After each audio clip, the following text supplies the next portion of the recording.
Y'all, they had people in the house who never ever met trying to meet for the first time when they should have just had complete strangers in the house getting individual therapy and nothing more. That's it and that's all, okay? My name is Shana. This is a recap for the Never Ever Met Season 1, Episode 6, Pushing Beds and Boundaries. And that's exactly what was going on here and then some, okay? Y'all, it's late, so let's just go ahead and get into it. But be sure to like the video if you haven't already. Watch it on through. It'll help your girl a ton. Be sure to subscribe if you haven't already, because this is always a growing channel, okay? Oh, and I forgot to say it in my 11 Marriage Huntsville video.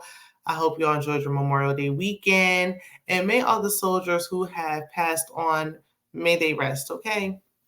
So we pick up with the aftermath of Aaron H. and Sister Irene's tongue lashing. Okay, they were tussling verbally. Side note, Aaron H. was not in my comment section last week. That was the first time. Like, I guess he just did not like what I had to say. Okay, but we're gonna get into it this week because I told y'all I just got to review it how I saw fit. Like, whatever I saw on my screen, I'm gonna talk about it as is. Now, he did tell the Bell Perspective. Shout out to the Bell Perspective TV. Check out her channel. Okay, she said that a few weeks back he has said that Sister Irene is not Diamond with a wise biological sister, but that don't matter to me. And I don't care if that's her friend she knew since kindergarten. She brought her on there, said that was her sister, that's somebody she knows and cares about. That's enough for me. Okay, I don't care if it was a paid actress. Too much was going on. Okay, I'm just saying. Sister Irene said, girl, I fighting in just for fun. And this man came as me. She suggested that Diamond watch it because the same thing he did to her, he can do to Diamond. And, we were saying that in my review last week.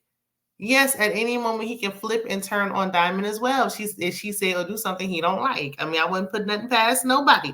Now, Irene's wig may be sitting sideways, but she's spitting nothing but facts, okay? She's telling the truth, okay? It's all factual.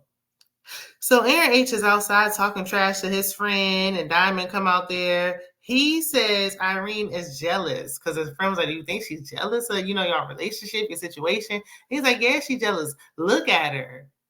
And I said, oh, he's trying to read Irene down, okay? I don't like it, though. I don't really like it. I don't think so. So he proceeds to say, don't talk about my children. Talk about somebody we both don't know, like your father. Who is he? Where is he at? Oh, that was low. That was low. I understand that Diamond brought his children up, but that's because he started talking about her first. Like, we keep forgetting how it went. Like, I understand you don't like that she was saying you wasn't good enough for Diamond and Diamond could do better, but she didn't, talk about the physical or anything. So he started that. And then he just, both of them was wrong. But Irene was there to defend Diamond, and she didn't actually say anything wrong. What she was saying was making sense. Her delivery was just awful. He proceeds to say, oh, I already read that. And, it's comments like this. These are the type of comments that have people calling men sassy. This type of behavior right here. It was, everybody was unhinged, okay? Diamond said, if you can call her a B, you can do the same thing to me. He says he would never do that. Anyway, Irene said, look, he jumped at her. And he did. Like, even if he wasn't planning on doing anything, the way he ran up like he was about to do something was enough for me. I don't know what he would have did if security didn't step in. We don't know. So sis left, okay? She's looking out for Diamond, so I respect it. She was like, I'm always gonna have your back, but I ain't feeling him. But I'm gonna support you though. So Aaron H apologized, and he told Diamond that he's in love with her. Not just he just loved her, he's in love with her. And she forgave him. And he like, you know me for 5 years, but we keep forgetting this important fact. In those 5 years, you proposed to somebody else, which is why what? Irene came in hot. Well, okay, whatever. So Chris in the next scene says that he and Cynthia have strong sexual chemistry. I think that's about all they got going on. And I didn't really sense it or pick it up, but I guess that's what's going on. I don't know. I ain't in the house. So he wants to sleep with her, of course. Probably nothing more. But Josh and Shay have taken over the boom boom room, and Aaron J is sleeping in the room with them. So, he wants him to get out. Like, everybody's coupled up and sleeping in their own rooms now because there's only a few couples in the house. And Jody and Aaron J are the only ones left in the way. The next morning, Aaron J and Jody chat, and she mentions her essay and taking things slow. Well, I do think the essay plays a huge part in it, and we can't tell her how to act or react. I just feel like most of it is that she just don't like him, and that's it. That's all. So the fellas are outside shivering. Chris comes out in Sandia's jacket. My 3-year-old daughter got a jacket similar to that. It got the little like bear ears on the hood. It looks something just like that. So Greg gets Millie so she and Chris can talk. This is where things just went all the way left. Okay, the women were cutting up in this episode. Okay, it was Millie in particular. So Chris said that he was arguing was one thing, but the name calling, it was just getting disrespectful. That was too much. Like, we can argue, but we don't got to call each other names. And I agree. I don't feel like he said anything wrong. His tone wasn't off or nothing. She feels like he dissed her, so she was justified in calling him a BIT. Nah, girl, you wasn't. He didn't call you any names. He didn't do anything for you to respond that way. You just wanted to call. You've been wanting to call him that. You were just waiting for the right time and opportunity to do so. Chris tries to leave, and Millie gets mad that he tries to leave and called him a B word again. And also, insinuated that Cynthia is a weak B as well. Girl. They need a reunion after this. I want to see what everybody's thoughts are because they said they filmed this almost 2 years ago. Yeah, I want to see what everybody got to say now that they're watching this back. But I just felt like I was watching Sienna all over again. While I do agree with Millie that Chris does come off as he's belittling women at times. Like when he was like, I don't argue with females. It kind of came off condescending, like, oh, well, like us women are beneath him or something. Like, I don't like that. But she was out of order. She was out of order for responding to him the way that she did. He did also try to walk away. She did not allow him to just go in peace. She wanted to be following behind him, yelling and screaming. Like, what's all this about? You care more about what's going on with him and Sandia than Sandia ever did. Like, girl, please let it go. Obviously, there's more to it than that. And I simply feel like she's projecting. I don't know if he reminds her of someone who like did her wrong in the past, or she's just taking it out on him, or what's going on. But there's definitely more to it than what's going on with him and Sandia, in my opinion. Something about him triggers her. So Chris is telling the guys that Millie disrespected him, and she did. She came in screaming and hollering, and she calls him short. He says she's ugly. He do look a little short, and maybe I'm just thinking that because I'm tall like Millie, so I don't know. She's not ugly, though. So I was like, well, now we just saying stuff like she's not ugly. Like, what? But okay. I mean, I guess if somebody coming at you, you going to start saying stuff too. Okay. She said his D is little. And she was like, and guess who told me that? And guess where I got that from? I said, oop. His response was, show me your bank account. So what does that got to do? What does that got to do? Oh, okay. Yeah, that let us know that she may be on to something. She might be on to something when she made that comment. She hit him where it hurts. Because then he started bringing up finances and they ain't got nothing to do with nothing at all. But okay. So, look, I wrote he may have a lowercase d. I can be so petty. Anyway, they separate them and he calls her a slut. Okay. He was wrong for calling her that, yes. But had she not called him a B word, 75 times and just allowed him to walk off, I'm sure he wouldn't have said that. Like, I feel like he was trying not to take it there, but there's only so much a person can take. Like, she was poking the bear, she wanted a reaction, and she got one. I don't think he would have said that if she didn't keep doing that. So Millie is trying to explain away to Greg why she called Chris a bitch. Okay. He doesn't understand why she's so combative. Chris is explaining the situation to Sandia, and here comes Aaron H. He chimes in because he knows he. And Aaron H got all the audacity. You hear me? He gonna say, "Oh, she used the B word so easily, like it just flowed right off her tongue. She need to watch it because that's not a word you play with." Sir, didn't you just comfortably use the word the other day? Excuse me? Like, this is not the time nor the place. Not right now. Not now. Okay? Right message, wrong messenger, maybe. I don't know what it is. Why are you here? Get out of here. So Chris thinks Millie called him out of his name because she's attracted to him. Nah, that ain't it. That is not it. But see, he seemed like the type that would really, truly believe that that's what it is. Clearly, it ain't. But okay. Aaron A said that maybe it's because he got on that little itty bitty jacket. So Millie is in the kitchen. She's still talking trash to some other people. And Sandia checks her. And I said, okay. Sandia said, my man, my man, my man. You will not be talking to my man crazy, okay? You was just getting disrespectful. But that's all this energy. Where was all this energy when Chris disrespected you, Sandia? And he was all up in Jody's face. You can't even talk to him without him bringing Jody in the room. Where was all this smoke? So Aaron J's dad comes to visit.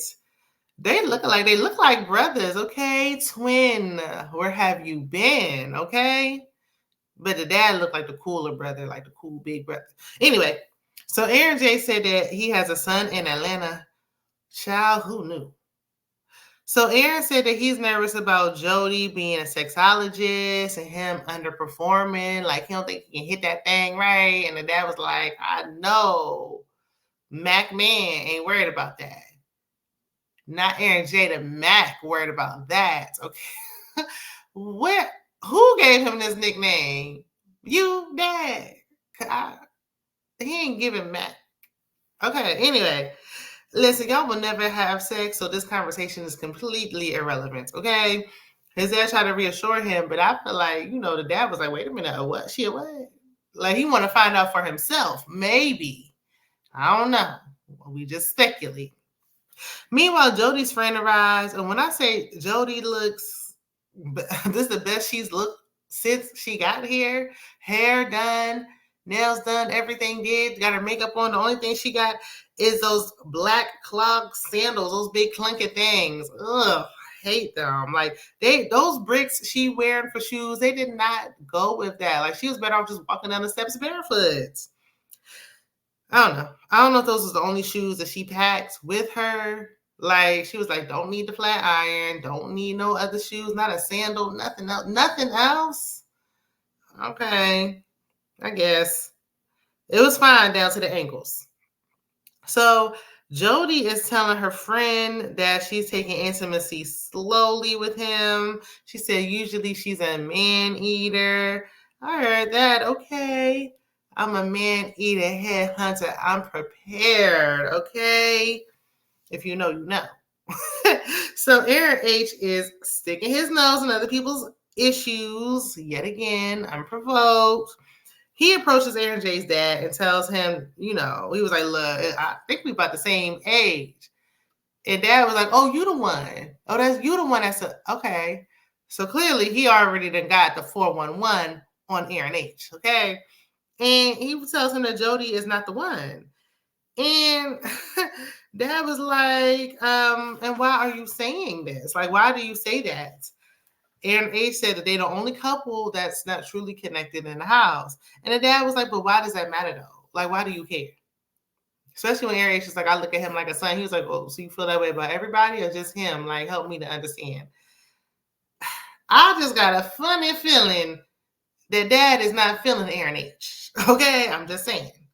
And Aaron H, this is not up to you to voice your opinion so strongly. Like, nobody asked you. But okay. Telling Aaron J was the one thing, and the way he went about that was already too much. But then now you're throwing your dad in, throwing the dad into it. So Jody, Aaron J, and their visitors chatted up, and the friend and dad don't see a problem with the lack of physical connection between the two. The problem is they don't see that there's no connection at all. There's no physical, there's no mental, verbal, emotional. There's no connection on whatsoever. There's not even a friendship brewing here at this point. Because I feel like if you want to talk, have more conversations and converse more with your friend, at least there's no connection between these two whatsoever. They really, I feel like it should be a time limit. Like if y'all ain't connecting, you got to get on out of here. Go home. So dad tells Jody that he heard she can salsa dance. When I say he swept her off her feet, was twirling her around, she was like, oh, she couldn't keep up. Probably because them shoes were slowing her down. But okay, he was so smooth. I had to watch it twice. Aaron J, aka Mac Man, didn't stand a chance. Okay. So Aaron H, Greg, and Chris get in the hot tub. Well, Chris really got in the hot tub, and the other guy just had their feet in the water. So Greg asked Aaron about his relationship with Diamond with a Y. Aaron H said Diamond is perfect for him. He sees no imperfections. When people be saying nonsense like that, I just be like, okay, what is your true motive here? So he said he's going to propose to her before they leave. So it's like, you already had the ring ready to go, size and everything. What did you do with the last ring that she was going to give to somebody else that you had posted on Facebook? What did you exchange that one for a new one? What's that ring Diamond already been wearing on her hand? What's going on here? Okay, enough with the games. But whatever. While I do feel like he's just eager just to be engaged, like he just want to be engaged to somebody, he just want to get married to somebody. It really don't matter who it is, who's ever there at the time is going to fit. It's just going to be a perfect fit for him, in my opinion. But I hope this does work out. Since it seems like they want to go through with it, I hope it works for them. Okay. They do seem like they could last. I don't know, because it took 5 years for them to see each other. Will y'all see each other after this, or time will tell? So Millie pulls Greg to the side, and once again, she blurts out that she was SAE. I just wonder why she blurts it out that way. Like every time she mentions it, it's like she blurts it out. Like it just, I was SAE. Like, okay. Like, wow, it's really hard to process it when you say it that way. I don't know if that's like the only way she can get it out or what. She explains that, what did I write? I do this every time, child. Oh, she says she taps into her masculine energy when she doesn't feel safe, but she desires to, be feminine and rest in her feminine energy. And I get that. Women usually feel the need to, be a little more guarded. I don't know if we want to say that's masculine, but, we're a little more independent and strong when we don't necessarily feel that we're safe. So I completely get that. I do think that she is in dire need of therapy if she's not in therapy already. Maybe a therapist, a life coach, the whole nine, child. I just wish she didn't blame herself for the traumatic incident that took place. It's not her fault. Like when she talks about what happened, I don't care if he was in the right, in the wrong place at the wrong time. She's like, I shouldn't have been there at 10 o'clock. I don't care what time you were there. That does not give anybody the right to violate you. You didn't do anything wrong. None of it was your fault. It was completely their fault. Okay. I had put myself in some situations, and by the grace of the Lord up above, nothing happened. So it's just the person that you were with. I hope that they don't time for their crime. They deserve it. You did nothing wrong. None of it was your fault. Greg said that he'll be a safe space for her. So the guys, they decide to have an intervention to basically kick Aaron J out of the room with Chris and Sandia. Me personally, I wouldn't feel comfortable third wheeling and sleeping in a room with a couple anyway, especially when Chris said they had the little private camera. And Chris is like, Aaron, can you turn around? And I'm like, Sandia. Now, if Aaron did turn around, you was really about to get down and, y'all was about to get busy with Aaron right there. Girl, I hope not. Oh, I hope he was just joking. But anyway, I wouldn't feel comfortable, me personally. And isn't there somewhere else you can go sleep? I don't know. So Aaron J jumped up because Aaron H had mentioned something about farting. So Aaron H gonna jump up with his arms folded, talking about, no, you did not mention my booty burps. Come again? No. No. Nope, nope, nope. Mm-mm. Stay your booty burping behind in the room with Chris and them, okay? Nah. But they pressure Aaron J to move his bed into Jody's room. And why did he need to move his bed? It was like 25 other available beds already in the room. Like, change the sheets if you must. I don't think you need to move the whole bed, but okay. And why does Josh and Shay get to take over the boom boom room? Like, everybody else got to push their beds together, like they in some kind of college dorm. And then Josh and Shay just automatically get to sleep in a comfy queen bed because why? Because they've been wasting each other's time the longest. Because they've been the one they was the ones to do the grown up first. Why do they get to have it all the time? I mean, I would let them have it at this point because who knows what's going on, what done went down in there. I already done seen a foot in somebody's mouth. I don't need to see nothing else. But it's just, I feel like, why y'all get to have it? But okay, I guess it ain't had no drama yet. We gonna find out what's going on with them next week. And we really need to address that baby. What is that about? They slid over that so fast. They just been riding by quietly in the back the whole time. Now we got to get in y'all mess too now. Okay. But anyway, this ain't about them. So in the middle of the night, Aaron J pushed his bed next to Jody's bed. At first, the bed was just in the same room, which I'm like, he could have just been her roommate and just like slept in the room the whole time, like on the other side of the room. He didn't have to, sit there and get in between Chris and Sandia. But maybe she just wasn't comfortable with him being anywhere near, not even in the same room. I don't know. But then he decided to push his bed next to Jody's bed, didn't ask her if it was okay, didn't warn her, didn't tell her, did nothing. Didn't give her no warning. That was a huge no. He said he went to kiss her on her forehead in the morning and she woke up like Michael Myers. Child. And rightfully, and if she did, rightfully so. Even like she said, okay, with her trauma, she don't like people just disrupting her in her sleep. Even for if you haven't had any, like if somebody just, especially, listen, when it's a man you don't want, it feels like he's trying to do something to you. You feel like, oh, get off me. Like you feel like he's trying to do something to you because you don't want him. But it's like, you don't do that. Like you don't just do whatever you want. Like you don't just push your bed next to mine. Like that is a violation. You don't take it upon yourself because somebody else suggested it if you just do it. Like you know. And I ain't gonna fully blame it on no peer pressure because he's a grown man and he made his own decision. But you don't just do that. So she did say she respects his boundaries and she felt in that moment he didn't respect hers. I will say this. I never heard what his boundaries are. We never hear about his wants or his needs. We only hear about what she likes and what she don't like and what her boundaries are. And she don't do this and don't do that. We never hear about what his boundaries actually are. Only hers. I don't think they want each other. I don't think it's just she don't want him. I think they personally don't want each other. But I think that he feels a little left out, and out of place because all the other couples are coupled up doing what potential couples in the making, established couples do. So Jody talks to Josh, Shay, and Chris in the kitchen and mentioned that she was SA'd and that's why she wasn't comfortable. Chris said that, he never knew that happened to her and blamed the guys for Aaron J's actions. I did appreciate that, he tried to take accountability. He's like, look, it was us. We're the ones that kind of pushed him to do it, not maliciously. We just wanted to be alone, more so him. He wanted to be in the room with his girl. Of course, she ain't gonna get upset with Chris, so he ain't got nothing to worry about. He can say whatever. She just gonna, lash out on Aaron J.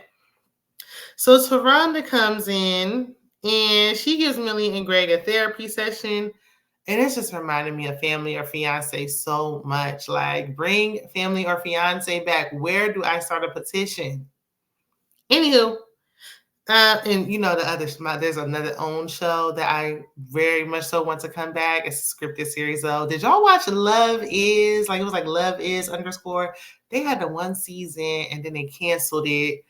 But that was a good show. And it didn't get canceled because the show was bad. It got canceled because of the behind the scenes mess. I wish they would bring that back. That show was so good. Anywho, Millie explains her essay situation to the therapist. The therapist makes suggestions on how Greg can help her when she's like, feeling upset about it, or she says he plays with her hair. You can kind of tell it's upsetting her. You can step in and be a safe space. They just mad. Like, that's putting a lot on him. Like, he let him process this. This isn't an established couple. Yeah, they've been chit-chatting on the phone, but he didn't even know this. So I don't know what they were talking about for all this time. Give them time first before you have that expectation of him being that for her. I know he said he wanted to be a safe space and listen, but I feel like this is a lot, like all at once. So she asked him about himself, and she like, I seen you like kind of staring off, like looking off, something was on your mind. Like, can you tell me what you were thinking about? She asked him a question now. So he said, you know what, I too went through some trauma. And I ain't never even told nobody this, but I went through something as well. And right when he feel like we in a therapy session, we in a safe space to share, Millie's sucking her teeth, rolling her eyes. I'm talking about me, you trying to make it about you. Now, I'm not one, I don't like when I'm sharing something and you try to like make it about you, but this was not that. He didn't even say anything. The therapist asked him a question and he answered. And this is the time too, I don't think he was trying to steal her shine or take her essay thunder. He was probably trying to just be relatable. He said he's never even shared this with anybody. And now I bet he never will because of the way she responded. She is not a safe space for him. It's like, listen to my trauma, but don't you dare tell me about yours.